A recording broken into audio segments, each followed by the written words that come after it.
بسم اللہ الرحمن الرحیم۔ سیرت شیخ عبد القادر جیلانی رحمۃ اللہ علیہ، حصہ اول، فصل نمبر 1، مقام اولیاء کرام۔ بسم اللہ الرحمن الرحیم۔ قال تعالی فی القرآن: اللہ ولی الذین آمنوا یخرجہم من الظلمات الی النور۔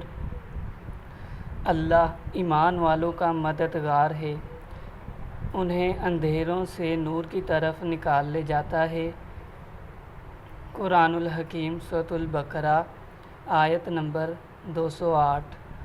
یاد رہے کہ اللہ سبحانہ تعالی اپنے نیک بندوں کی رعایت فرماتا ہے، ان کے دین کی حفاظت کرتا ہے، ان کی زندگی میں گمراہی کے گڑھوں میں ان کے قدموں کو لڑکھڑانے سے محفوظ رکھتا ہے، موت کے وقت ان کے دین کی نگہبانی فرماتا ہے، اور یہ عین محبت ہے۔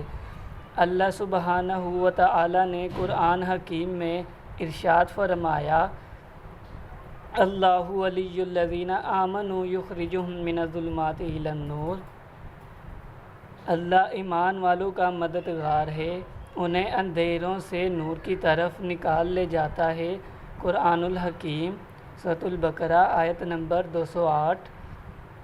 اللہ تعالیٰ کی طرف سے اولیاء کی حفاظت ہوتی ہے تاکہ وہ گمراہی کے گڑھوں میں نہ گریں۔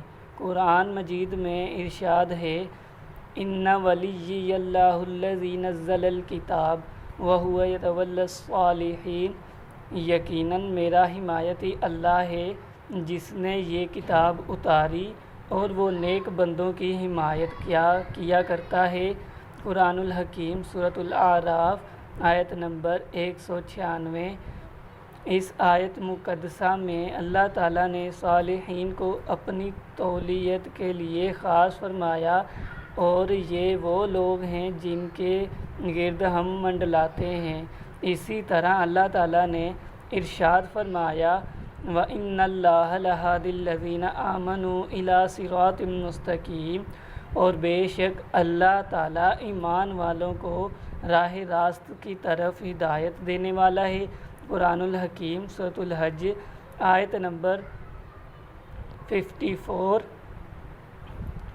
اللہ تعالیٰ بہترین انداز سے ان کی حفاظت فرماتا رہتا ہے، کیونکہ وہ ان کا متولی ہوتا ہے، ان کو سیدھی راہ پر ہمیشہ گامزن رکھتا ہے، کیونکہ وہ ان کا ہادی ہے۔ صحیحین میں سیدنا برائے بن عازب رضی اللہ تعالیٰ عنہ سے روایت ہے کہ تاجدار کائنات صلی اللہ علیہ وآلہ وسلم نے سونے کے وقت یہ کہنے کا حکم فرمایا: اگر تو میری روح کو قبض فرما لے تو اس پر رحم فرما، اور اگر تو اس کو آزاد چھوڑ دے تو اس کی اس طرح حفاظت فرما جس طرح تو اپنے نیک بندوں کی حفاظت فرماتا ہے۔